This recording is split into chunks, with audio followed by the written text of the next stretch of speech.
Hello, and welcome to the Outer Circle Inner Stillness, conversations around spirituality, sobriety, the sober way of life, spiritual disciplines, and how they all work together. Recently, I had the opportunity to travel up north to the Seattle area in Washington, in the Puget Sound on the coast, and get on a ferry, cross a foggy sea to Vashon Island. It is this delightful forested island up in the Puget Sound, and you get off the ferry and you drive up the road, and it's this winding road through fields, around the bay, up through hills, and you finally come to this long, winding dirt driveway. Midway up, you pass the orthodox 3-bar cross. It's this big red emblem nestled in the trees, and shortly thereafter, you come up to a All Merciful Savior monastery, and it is this little cluster of tiny buildings. There's the chapel. It's like dark wood with a classic blue onion dome. There's these different cabins, the monks' cells, just brightly colored. This little tiny village of tranquility and beauty and peace nestled in the forest. And it's the most wonderful thing to go on this long journey, out of the city, through industry, across the sea, across the mountains, and then to come to this place of peace. And it's a really wonderful thing. If you're ever in that area, I highly recommend going to visit. But here at the monastery, Abbot Tryphon is the abbot, and he's the leader, the head monk there. Also a writer and speaker about Orthodox Christian thought. And I asked him if he would be open to sharing some thoughts and some wisdom about the Christian life. He has a long ago background in psychology, and he and I have talked a little bit about being a counselor and psychology and addictions and everything. And so I thought that bringing a monastic perspective to these conversations around spiritual practice, the sober way of life, about recovery, would be useful, if not interesting.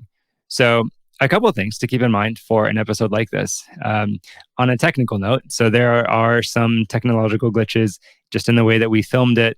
There will be a couple of moments where the image lags a little bit as I was learning how to do the setup. So the audio should still be good. So just hang tight through those moments and everything will be kind of smooth.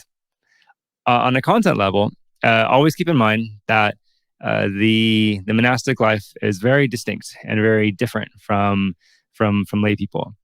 Monastics, monks, nuns, they're these men and women who their primary vocation is to God, and they take themselves out of the world to gain clarity, to pray, to enter the stillness, to wage war with demons, and to come away more holy and with more insights. Not everyone can do this. And so as you listen to a monastic perspective, it's important to remember that it's not everything is going to translate neatly to our common everyday life. Most of us are not monastics. Most of us will not be monastics. So there always has to be a little bit of that translation that goes on. Also, Abbot Tryphon in particular, he's a storyteller. And so there's a flavor to how he conveys his truths and his information, in that there's a lot of story. And so it's different than how we might learn in a classroom, because it's not necessarily here's a set of linear facts. Learning from a story is like learning through metaphor. You have to be in it and experience it. So keeping those things in mind, that we're venturing far out of the world to learn some perspectives that are in a way extreme, because they're monastic. So they're not going to be a complete fit for what we do, but there's still insight there. You step away from your life to gain perspective on it. And so there are valuable things that we can learn. There are valuable perspectives that we can benefit from. At the very least, valuable perspectives that are worth pondering to some degree. And there's a lot of good stories, and it's really good to feel a truth, to experience the truth, even if you don't know it with your intellect right away. That doesn't mean it's not true. That doesn't mean you're not benefiting from it. It's just a very different way of knowing. So then, thank you for listening. And here's a series of interviews, and I hope that you are greatly enriched by it. Thank you. Going back to the Laprinzi story, which is a really, really great metaphor and fun story. So one of my first counseling jobs was just down the alley from Laprinzi's. So I used to walk by Laprinzi's on the way to the taco cart. So, didn't get quite the same physical benefit, but I know what you're talking about.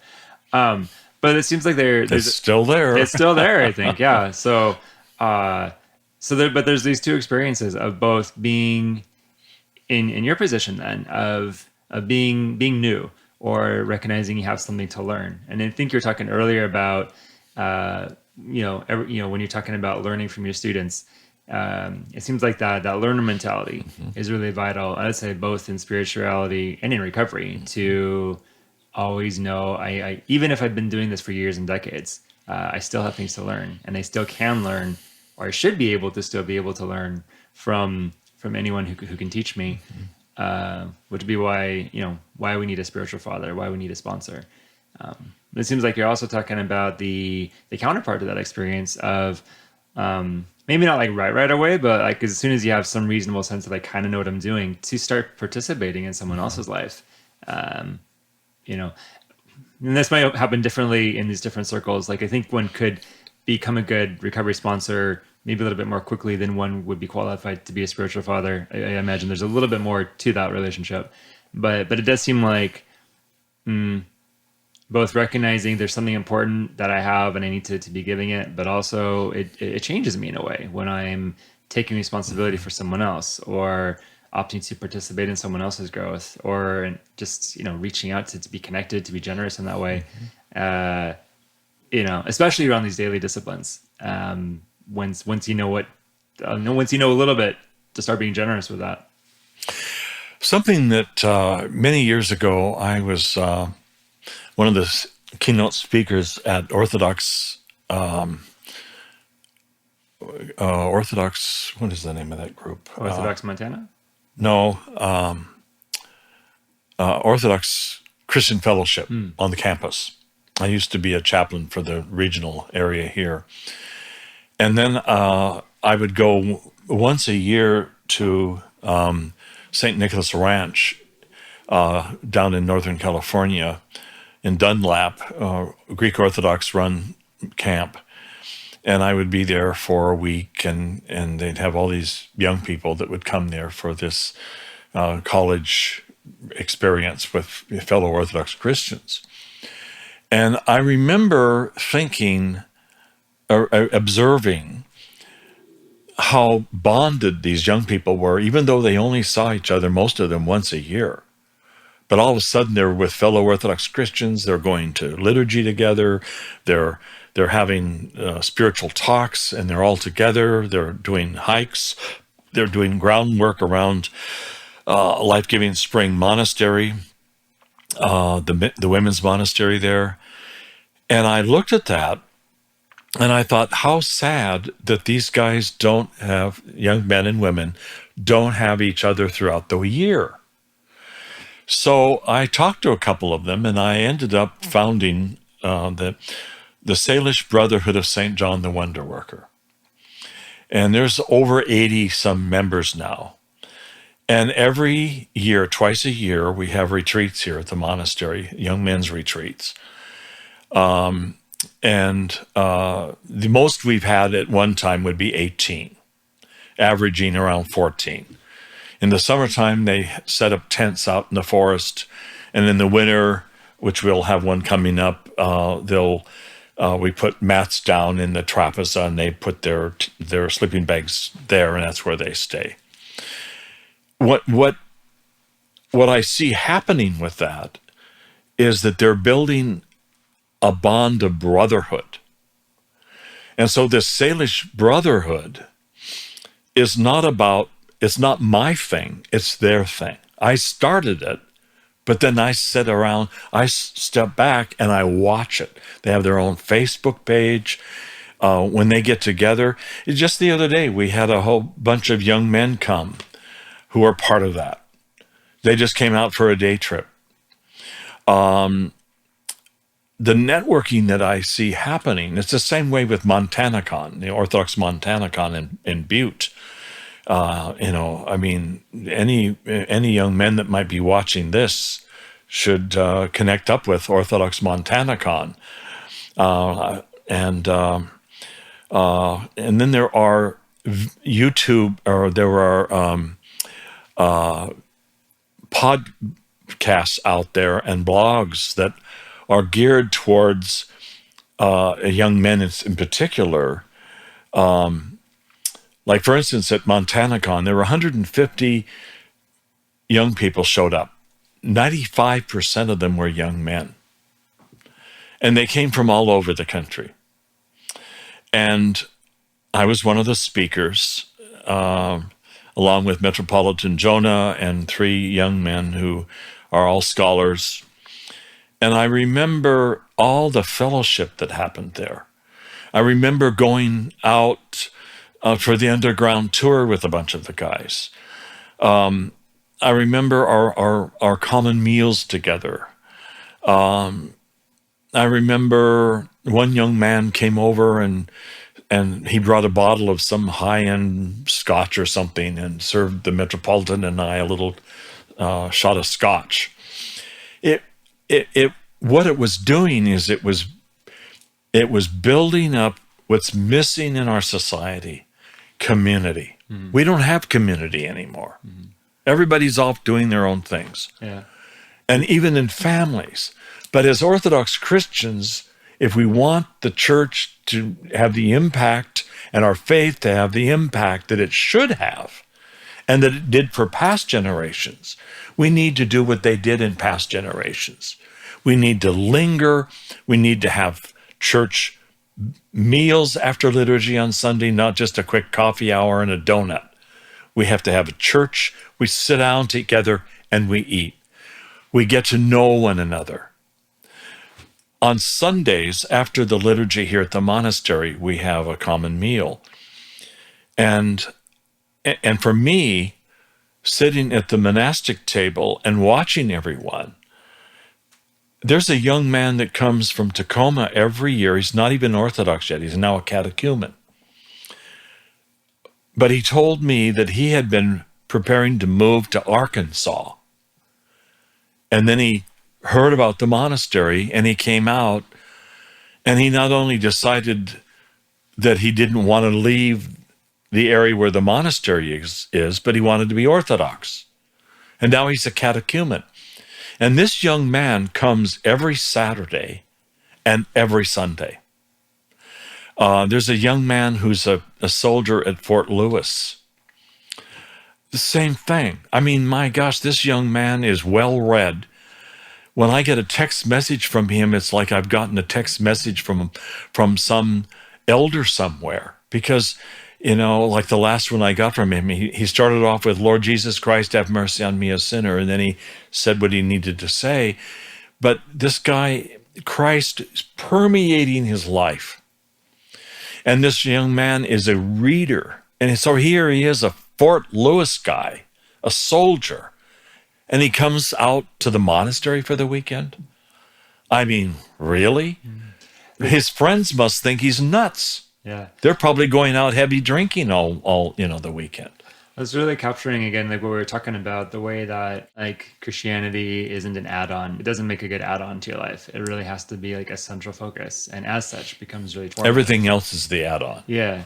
To a slightly lesser degree, I mean, I would say the same thing about like sobriety recovery work too. Like it's not something you can do part-time. It very much has to become like a central focus. And, and when one can do recovery as a spiritual discipline, or as one is growing in the faith, also growing in sobriety too, even the better. But there's this way of, it's, this isn't just something I do in the weekends, although that might be when I most often gather with people. But there's just a way of like, this is my deepest reality. This is my hyper all-encompassing reality, and everything in my life has to come back to that. And I should be letting this now affect everything about my life.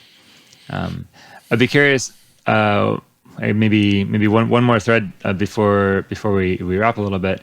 I was really loving hearing you talk about the retreats and the gatherings with the men and having these really beautiful times together. It's really encouraging to know that, like, this work isn't all struggle. There's some really beautiful moments.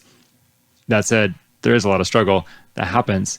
One of my wonderings is, as we struggle, as we suffer, whether just I'm struggling to grow in better mental health, better sobriety, or even more so as I'm struggling as part of my spiritual walk, part of my Christian faith. I think we know that struggle and suffering are good for us in the long run. What I wonder is, how does it happen? Like, how do I turn suffering into spiritual gain versus just suffering for suffering's sake, or suffering out of pride, or self-criticism or something? But what are some like mindsets or things to remember or to have in place to really derive the spiritual gain out of suffering? I think one of the benefits of a huge benefit of organizing our life around community is that in doing so, there's always going to be someone in that little community of ours that's going through a difficult time. They're going through a divorce. They flunked out of college, or they lost their job, But if they have friends that are true friends and who really care about them, they're going to get through it because they've got the support of their friends. They're not alone. I think that a lot of times when people resort to suicide, it's because they feel utterly alone and utterly powerless to make that change. They don't know what to do. And so if they are in community together, they have their friends. I remember once when I was just about to leave my previous life, and I went into a restaurant in Portland. It was a hotel restaurant, and I used to go there a lot for breakfast. And there was a table nearby, a big round table, and every time, there was one day a week, I think it was Thursday, when there always would be a group of about 5 to 7 women sitting around, and they were all middle-aged women sitting around having breakfast together. And finally, when I was ready to leave and I was moving away, I left the lunch counter, and after paid the bill, and I'd already told the waitress I'm paying for theirs. So I paid for the breakfast for every one of those women. And then I went over and I said, I just want you to know that I've paid for your breakfast. This is my last time here. And I wanted you to know that it's always meant a lot to me to see all of you here. Tell me your story. Well, it turned out that they had all gone to a prep school together in Spokane. And when they graduated from their prep school, they all made a commitment to one another that they would stay fast friends and that they would meet regularly.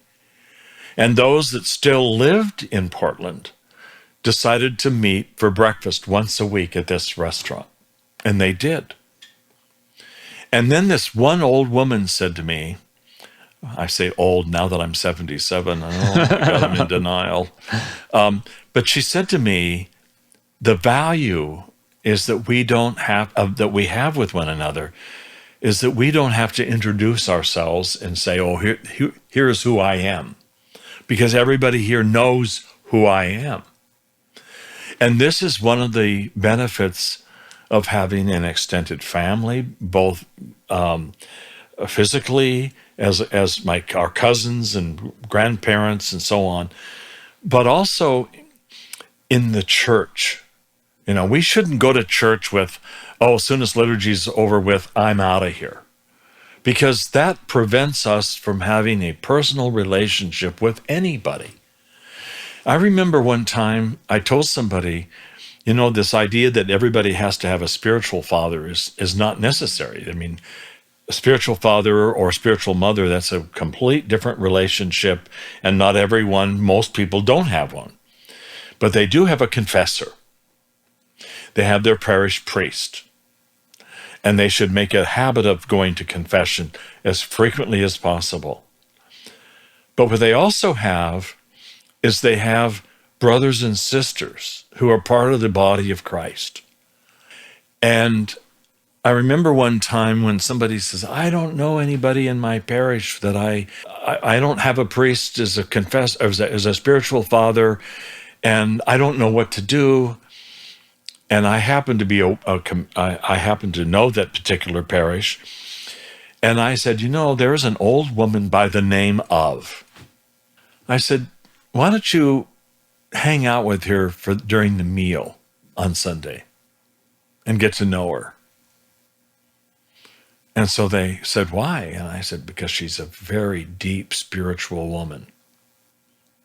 Not a layman, or she's a layman. She's not a nun.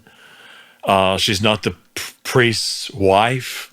She's just this old woman who has, for most of her life, made the church as the center.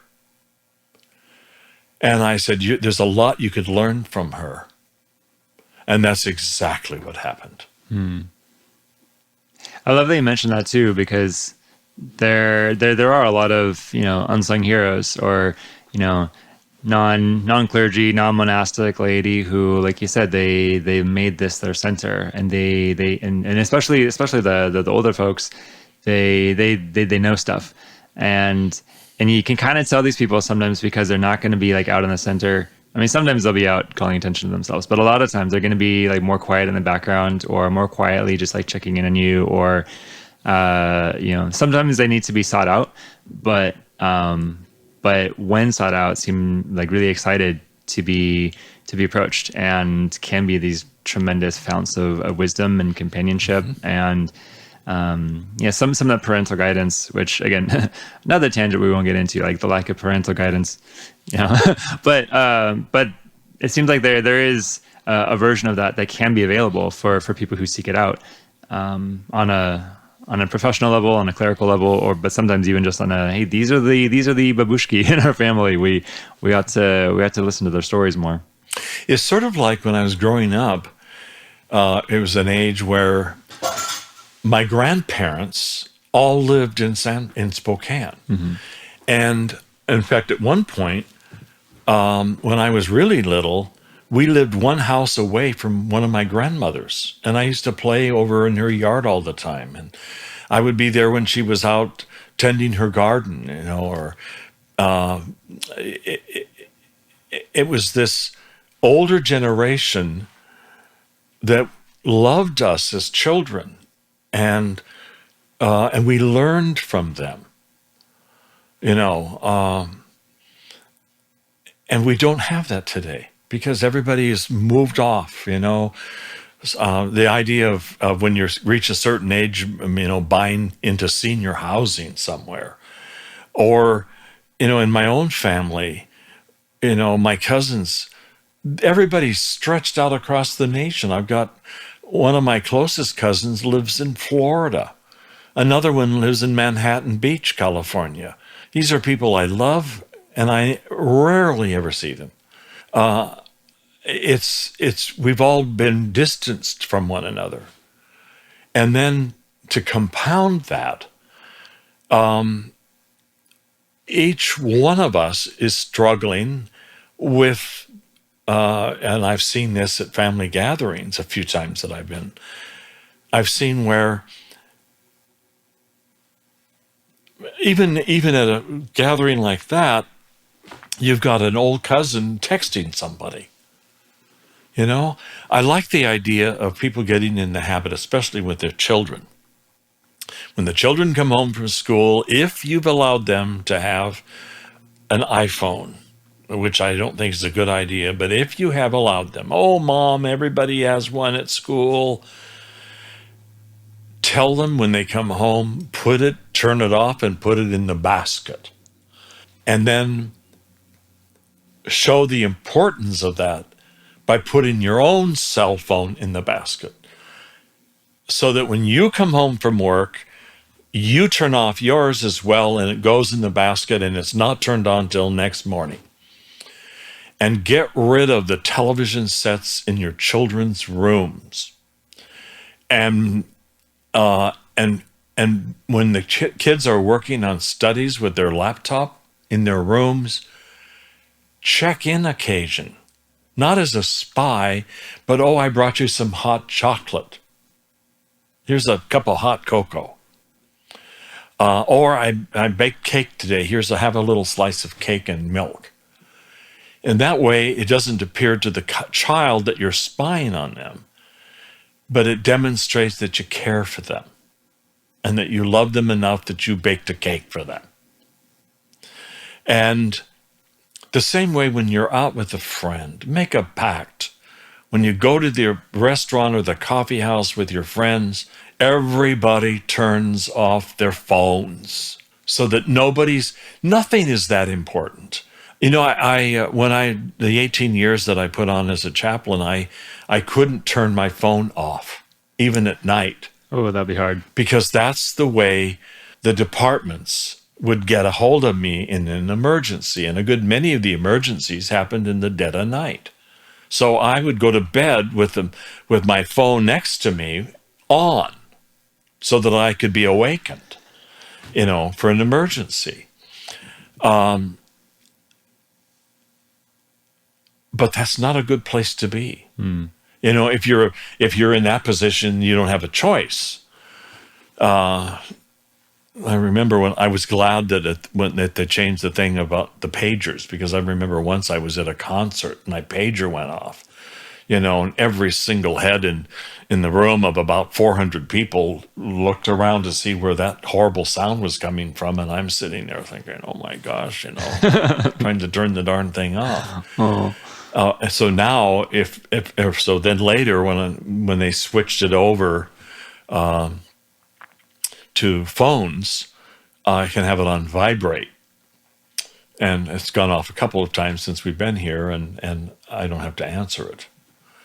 So that's a better thing if you have to have it on. Mm-hmm. But the best thing to do is not have it on at all when you're with your friends or with your family. Mm-hmm. Turn it off. Mm-hmm.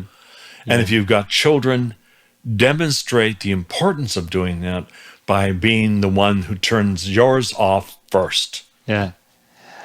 I love that, and I appreciate that. It's a good reminder for me as a husband, as a father, as a friend who goes to coffee with friends, and at this point we're we have fancy jobs. So that means we have more than one phone, which I love and I hate phones, and I mostly hate them. But I think that's what I want to emphasize in this is, again, recognizing the incredible power of the human encounter. And I mean, attachment science supports this, and also, spiritually speaking, I mean, we were made in the image of God, and when that image greets that image, it can be this really holy encounter, and it would not be good to miss out on that by any means. Well, I can tell you that and I've heard this from a lot of other older people like myself, how inspiring it is. Like, for instance, we have on a Sunday, any given Sunday, the majority of people that are in our monastery's temple for liturgy are young men. When I've been at Mother Markella's monastery in Dunlap, I see the same thing, only young women. Mm-hmm. And when young people have as their friends people who are walking with Christ and on a journey into the heart of God as part of this body of Christ, they can get through a lot. And a lot of times, even that if the only people you're hanging out with are those who do not have the church and do not have God, and maybe even self-proclaimed atheists, the impact that that's going to have on you is going to be lasting. Yeah. So we need to have We need to work on having friendships with people who are on the same journey. Doesn't mean you can't have friends who are not. But even there, the number of times, it's interesting. I was speaking at one of the colleges a few years ago in the area, university, and it was a religion class, and I was a guest lecturer. And the professor told me ahead of time that most of the people in her class were atheists. And they were required, it was Pacific Lutheran University, they were required to have this class. So they weren't there because they wanted a religious class, they were there because it was part of the curriculum. And I remember almost every time I spoke there, I could look out at those students and I could see a light going on. Because it was sort of like, oh, is this Christianity? I had no idea. That's interesting. And so you don't have to be out giving pamphlets to people to get them to Christ. In fact, that could be counterproductive, as the Mormons and the Jehovah's Witnesses clearly demonstrate. But rather, it is sharing the faith and letting other people see the impact that it has had on your life. And they're thinking, gee, maybe there is a place for me. Maybe this is what I need. And I remember once I did a blessing at Seattle Pacific University. I used to lecture there pretty regularly, but there was a group of Orthodox Christians there. And so once a year after Theophany, I would go and bless their dorm rooms. And I remember one time I went into a dorm room in one of the taller buildings there. And we went up the elevator, we're walking down the hall, we turned into this guy's room, and I did the blessing, but I noticed, and he had the far desk. And I said, where are your icons? And he says, oh, I've got one here. And it was a little icon card of the Holy Virgin propped up on his desk. You could hardly see it. And I looked at that and I said, did you bring that out of your desk drawer because you knew I was coming? And there was kind of this silent moment. And he said, yeah. And I said, what about all the icons you have in your home? I'm sure as an Orthodox Christian, you have a lot of icons in your bedroom at home. Why aren't they here? And he says, well, I don't want to foist my religion on my roommate. And I looked over at his roommate's desk, and the roommate wasn't there, and I said, why? He's foisting his religion on you. Mm-hmm. Because he had a big picture of Madonna over his desk. Mm-hmm. Not the Holy Virgin. Not the Holy Madonna. No. Yeah. And so then, the following year, I'm doing the same thing, the same young man walking down there, and I'm thinking, oh, I sure hope he was listening.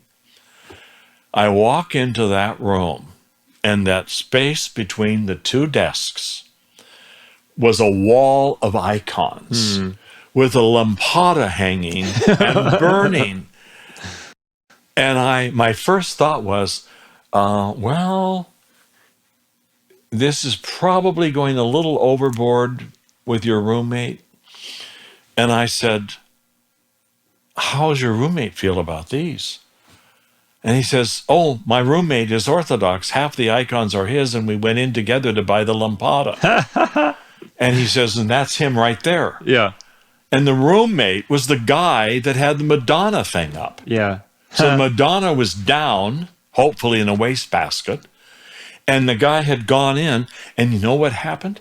It's because this young man brought a large icon of the Holy Virgin and put over his desk. And that became the focal point of inquiry. Mm-hmm. Why? What is this about? Yeah. What is orthodoxy? Oh, that's awesome. Why are you Orthodox? And you know, the thing is, and I've seen this on college campuses everywhere, one of my funniest moments is I remember a young man who was studying at Pacific Lutheran University to be a Lutheran minister, and he and a bunch of his fellow students came with their professor to visit the monastery and attend a service. And I, as a former professor, I like to know what your studies are, and so I asked this guy, I asked everybody, but I said, so what is your major? Well, I'm going to be studying to be a Lutheran minister.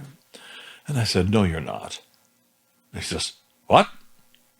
And I said, you're not going to be a Lutheran minister. I said, you've just discovered orthodoxy. You're going to be Orthodox. So about a year later, we've got a young man here on retreat. And one of my monks said, do you remember him? And I said, no. He says, well, he was here with that class from Pacific Lutheran University. And I said, I sure don't remember him. And he said, that's because he's got long hair and a beard now. And he's Orthodox. Mm-hmm. So the guy that was going to be a Lutheran minister became Orthodox and decided he wanted to be a priest. Mm. It's really exciting the way that people can change, and also really significant just noting the seeds that get planted that's bringing one way or the other. I mean, you're sharing some really exciting stories around people coming to the true faith. I imagine, though, there are maybe just as many like inverse moments, not from you, but like, we can discourage people along the way also. So, the worst thing I think that we can do as Orthodox Christians is be pushy and pompous about our faith. I have seen that over and over. I remember one time a young man who was foisting his orthodoxy on his roommate by plastering their common living room with icons and doing his private prayers from the prayer book in front of those icons. And one day when I stopped in to say hello, and his roommate was there, and his roommate said, I am probably going to move out. I can't take it any longer. This guy keeps doing all these services, and he says, this is our common room, and it's not my room, it's his room. And so I talked to this young man about it. I said, you're going to do more to share your Orthodox faith with your roommate if you close the door and you have your icon corner in your room and you quietly do your prayers. I said, God isn't hard of hearing. You don't even have to say them out loud. But you're demonstrating the truth of orthodoxy, not only by how you're living your life as an Orthodox Christian in prayer and going to the services, but you're demonstrating your love and respect for your roommate. Yeah. And the same thing happened with my parents.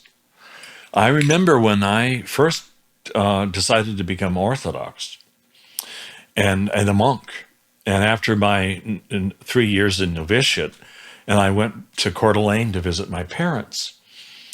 And my mother was I could tell she was appalled. And she said something very revealing. She says, you remind me of when you became a hippie. She said, you're all of a sudden, you're now wearing weird clothes and things around your neck, and you are growing your hair long and your beard long, and you smell of incense. And I thought, and then she would not let me take them out for dinner like I used to do. And I knew it wasn't because, I'm going to make your favorite stuff.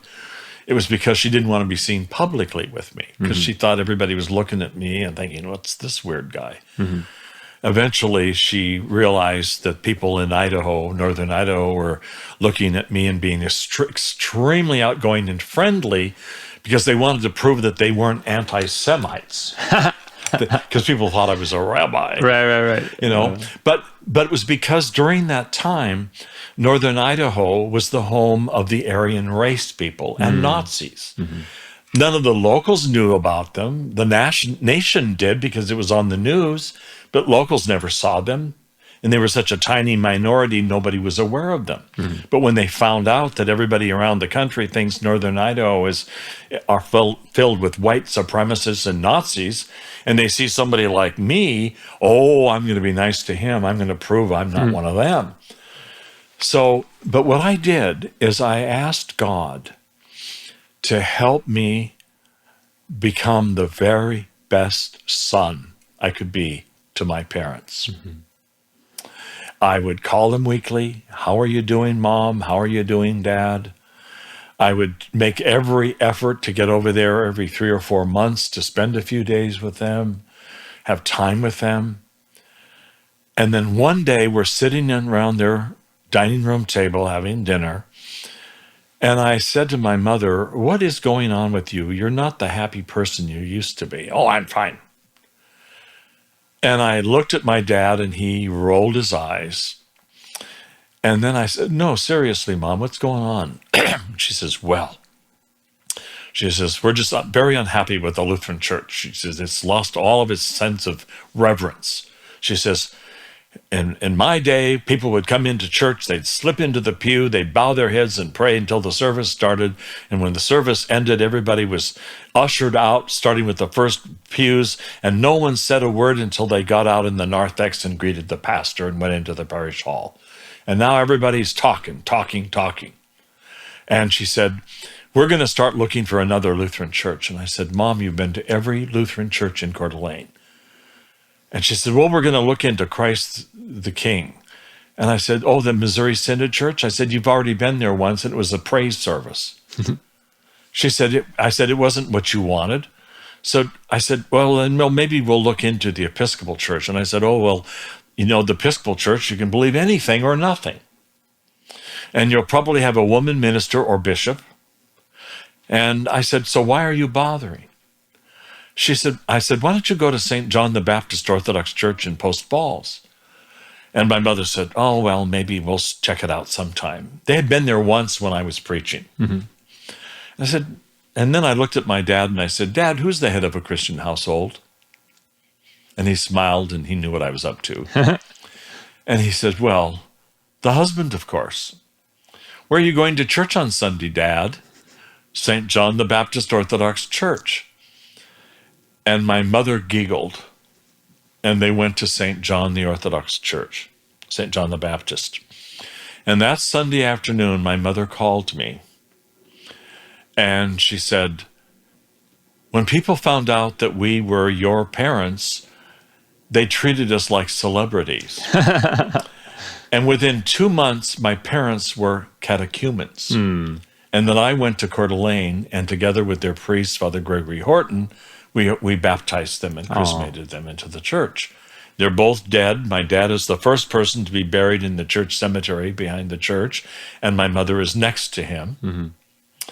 And as an added little bonus, when I was doing her funeral, and we were the church, there'd been a big snowstorm coming through. So the church parking lot and the route from the church door back to the cemetery was all dug out. But and it was a sunny day, but by the time of the end of the liturgy, the funeral liturgy, and we're coming out with the casket, it had started to snow. So I'm standing there with holy water, blessing her casket, and the snow's coming down, and all of a sudden, I thought, this is like that scene, that opening scene of the movie Dr. Zhivago, which is one of my favorite movies, where the future Dr. Zhivago, who's a little boy, is attending with his uncle and his wife. He's attending his mother's funeral. And the casket is being lowered down as the priest is blessing it with holy water. And the priest is this old priest with a long beard. And I'm thinking, God has just gifted me this moment to be the old priest, only I'm not burying Dr. Zhivago's mother, I'm burying my own mother. And it just kind of filled my heart with joy. That God was essentially honoring my mother by giving me that moment that I had so treasured in Dr. Zhivago. That's such a beautiful image. Thank you for sharing your story and a lot of stories. And it's been a fun arc from like your development, your childhood to now coming to a type of fullness of now, ushering your parents into the fullness of the faith too. I really appreciate getting to collect some stories and hear some wisdom. And yeah, thank My you so much. last final thing to say Yes, to please. all those who may view this is, AbbotTryphon.com. come home. Come home to orthodoxy. Love you. Thank you, everyone, for joining us. More inner stillness, reflections on the spiritual life and the sobriety life, and where they intersect and are often talking about the same thing. So I'm back with Abbot Tryphon here at All Merciful Savior Monastery on Vashon Island. So I wanted to talk a little bit more, particularly around addiction and what is addiction. So as we know, and as the viewer may know, so there's a lot of ideas and theories around what addiction is or what isn't it. Is it just criminality? Is it just a brain disease? Is it a moral choice only? Is it a trauma reaction? Is it dissociation? And all of those perspectives have, well, most of those have something to offer. I don't think the criminality model has much to offer, very much at all. But there's a lot of ideas around this really peculiar phenomenon of I'm doing this thing and I know it's destroying my life, but I keep doing it anyway. What's the deal? And I know in a lot of spiritual thought, there's this language of the passions, these forces within us that we wrestle with. And orthodoxy is very much like that as well. So what I'd be curious to hear from you, Abbot Tryphon, is having some experience in the counseling world and now also having experience in the monastic world. What is your sense of what addiction is, what causes it, and most particularly, what does a person need in order to heal from it? Well, first of all, I think that there are physical traits that a person can inherit that would cause some addictions. I had my grandfather, my mother's dad, died of alcoholism. And I have a couple cousins that are alcoholics. And I know that when I was in college, I was actually afraid to even drink wine with my friends for fear that I had that in me. And I thank God I don't. It would be very difficult to be an Orthodox priest and not be able to have a shot of vodka on occasion, So I don't have that problem. But in my years as a therapist, I certainly knew people that had addiction problems, and I knew lots of people, of course, that had psychological problems. I can remember one case where a couple brought in their 17-year-old son, and they said that he had been diagnosed as manic depressive by his doctor, and I counseled with him up for about 45 minutes, and then I told him that next week, starting that very day, I wanted him to get a tablet and write in journal form his thoughts while running. And I told him, I want you to run for 40 minutes every day. And then when you come back next week, I'm going to ask you to share what you've written. And by the third day, he was no longer depressed. And I told his parents that your son isn't manic depressive. He's inert. He needs to get out, and he needs to run every day. He needs to be physically active. One of the differences between a psychiatrist and a psychologist is that psychiatrists, as medical doctors, essentially have the right to prescribe drugs. And if a psychologist feels that he has a patient that needs drugs, then he's going to have to refer him. I once told, I had two friends back when who were twin brothers, and one of them was a psychiatrist and the other was a psychologist. And I remember clearly the time we were sitting in a sauna after a workout, and the psychiatrist brother was always making little digs at us, like we were somehow less than he was because we were psychologists. And I finally had it, and I said, "Are you aware of what most psychologists think of psychiatrists?" And he kind of looked at me, and I said, "We think that you are individuals who flunked surgery in medical school and went on and took a few extra courses in psychology so that you could dispense drugs." And oh, was he angry. He got up and left the room, and I never saw him again. I mean, that was the end. His brother laughed after his own twin brother left and thanked me for saying that. He says, "I've been thinking about that for years. I've never had the nerve to tell my brother that that's what we think of them."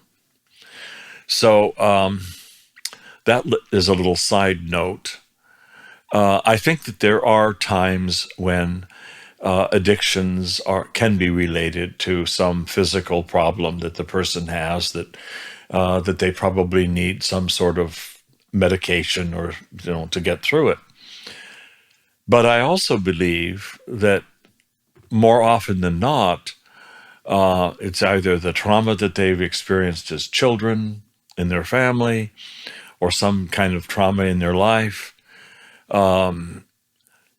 or simply, like happens with a lot of young people, they get in the wrong crowd at school and they end up, drinking heavily or smoking pot heavily or whatever, taking other drugs. And the next thing we know, their whole life is a downward spiral. They're addicted. And so I guess I would have to say that I think the answer to such situations is one where they need to go inward into the heart. And this is where I think that the church as the hospital of the soul is important, because it's in the hospital of the soul that we receive healing. And I have had enough experience in my life, both as a priest, as a psychologist, and as a police chaplain, to know that that's absolutely true. I think part of the problem today is that in many circles, psychology has replaced religion as a new religion. It's a sort of a secular religion. And I think that as long as we keep a balance, I'm not against psychology, but I think it needs to be approached in a balanced way. And I think that if somebody is suffering from extreme difficulties in just living out their lives in a happy way, that oftentimes it has to do with that they have separated any kind of religious or spiritual life for a life that is totally psychological in nature. And yet it's really all together. We're not... in fact, I would have to say that I think I'm a better psychologist now than I was back when I was an actual licensed psychologist. I could kind of see that, like, once you're able to factor in the spiritual life. I kind of get that sense sometimes, being in the counseling, the psychology world, not a doctorate, in case anybody's asking. I have a master's degree, but I do get the sense of people coming to me seeking things that they might otherwise seek from a priest. Things like, I need a confidant, I need absolution, I need comfort, I need guidance, I need a conduit to the spiritual, which, again, professionally, I can only offer in minuscule little ways. This thing you're talking about too, about the all of the things being connected, is interesting. I was just talking with a really good friend about the this sense of there's the material and the spiritual as like separate things, and thinking, I think that divide might actually be more artificial than not, and that things are more interconnected. It sounds like you're observing that as well. I think I remember once when I was I don't remember whether it was a conference or just sitting around with some of my friends, my colleagues. But I remember one of the guys said that it's too bad we don't have absolution like the Catholics, because he said that a lot of times all that's really necessary to help somebody get beyond the guilt of things that they've done in their lives or people that they've hurt would be just simply, I absolve you. And we don't have the ability to do that. I think that this is an example of where the two can come together to help someone, So there have been times when I have had people come to me that I recommended they see a psychologist because I think that they need more in-depth, an in-depth look at what's going on in their lives, and not to be. But at the same, and the other thing I would say is that there's an awful lot of clergy who have literally no skills in counseling. They have no training. They're good at liturgics, but they're not good at counseling. And which is where a lot of times a spiritual father enters into it, because a spiritual father has these gifts that, to help somebody through I've even had priests refer people to me as a possible spiritual father to them, because he felt like he either didn't have the time to sit with them going through a lot of stuff, or he didn't have the know-how or the skills to do that. And I think that's true. And I think that in cases like that, it's the priest is to be commended that he does see his limitations and passes it on to somebody else. But I do believe that that ultimately just about everything that could be plaguing an individual can be healed within the life of the church. Absolutely, within the life of the church. You had talked about the importance of going inward as well, which I would fully agree with that. I mean, it's part of the title of the podcast, The Inner Stillness. What's your sense, though, of, as someone is in recovery from addiction, from trauma, sometimes people will want to put a lot of emphasis on, I need a new job, a new home. I need to change my lifestyle into some of these external things, which sometimes aren't bad. But are you thinking that it's more important to address the inner world than the outer world, or how do you balance that?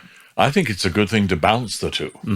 I don't think that I think that it's possible for someone who puts so much emphasis on the inner life that they don't have the skills or the know-how to deal with the pressures of an everyday world, and it's those types that sometimes drive away the very people, the very friends or family members that could be there for them, because the persons are like, oh my gosh, why? And then they look at their family member and see nothing but fanaticism. And so I think there needs to be a balance. It's like when I would recommend somebody run or go to a weightlifting gym or play baseball on a regular basis, something that is physical, because we are, when we look at the life that we have in the church. I remember once we had a group of college students come from one of the area Christian colleges, and during one point when I came out of the altar to bless everyone, I saw all of these students standing there with their heads down and their eyes closed, kind of like they would do in their church when the pastor says, "Let us pray," and they put their hands down and they close their eyes. And so when I came out to give the sermon, I called their attention to the fact that orthodoxy is very much a visual faith, and it's a faith that takes in all the senses, So it's not just for God that we offer incense before the Lord. It's for ourselves, because we're smelling the incense, and the incense transforms the space that we're in into a heavenly realm. It's interesting that when we have miraculous icons, mirror-streaming icons, which I know one of them that is the most remarkable one that I'm aware of today is the Iveron icon of Hawaii. The original disappeared. It's a large one. And nobody knows what happened to it. And the caretaker of that icon was murdered and martyred, essentially. So, meanwhile, many, many years later, a small paper icon in a frame in the home of a man in Hawaii started flowing forth myrrh. And I have seen that. It's been here. Both of those icons have been here. And to look at a paper icon where there's myrrh flowing from it, and so much that you get little vials of it so that the priest or others can bless themselves with it, is amazing, especially when you think of what would happen if you took a paper icon and poured a little bit of olive oil on it. It would bubble. It would ruin the paper icon. And so here is an icon that is paper that's flowing forth myrrh, and it's been doing that for years. And interestingly enough, it smells like roses. I actually had opportunity to venerate that icon. It showed up at the 40th anniversary of the repose of Father Seraphim Rose, and I happened to be there. Glory to God! And yeah, I came up, and the fragrance was significant and really beautiful. The first time I came in touch with that icon, the original one, was when it was at St. Nicholas Cathedral in Seattle, and we went over there to venerate it, and we got out of our car at in the parking lot, and we could smell the roses. Then we found out that the roses were not only, or the icon was not near us. You had to go up the stairs of the parish hall, which was behind the church, and then go down a hallway and turn right. And there it was. It was brought down into the cathedral later on. Mm-hmm. And yet we could smell it out there.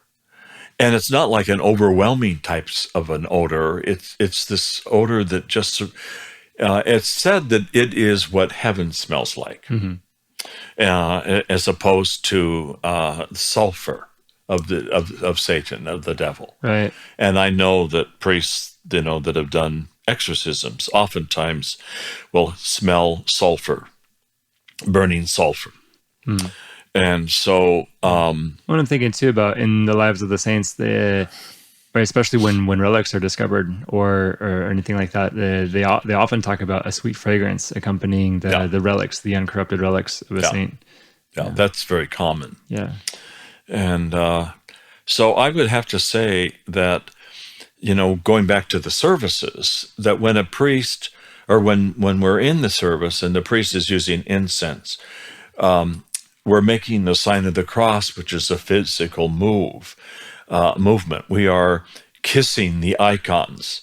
So we're bringing our whole body into the worship experience. It's not just sitting there watching some minister preach from a pulpit. It's about entering in with all the senses, hearing the choir chanting, touching, touching the icons, touching our forehead when we make the sign of the cross, the smell of the incense, all of the senses are brought into play in Orthodox worship. And really only the Orthodox can say that, because that's the way it is.